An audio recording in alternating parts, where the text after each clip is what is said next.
Boil banana with milk and be amazed by the result. We're going to add a chopped banana, 1 liter of milk, 3 cinnamon sticks, and let it boil for a few minutes.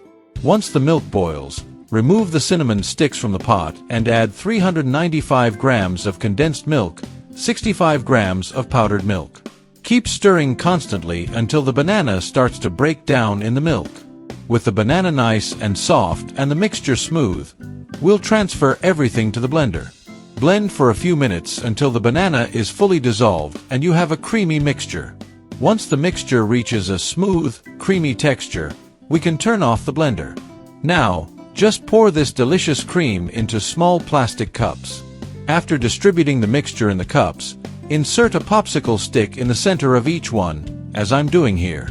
Then place them in the freezer for approximately 6 hours. And our banana ice cream is ready. Thanks for watching until the end, and see you in the next recipe.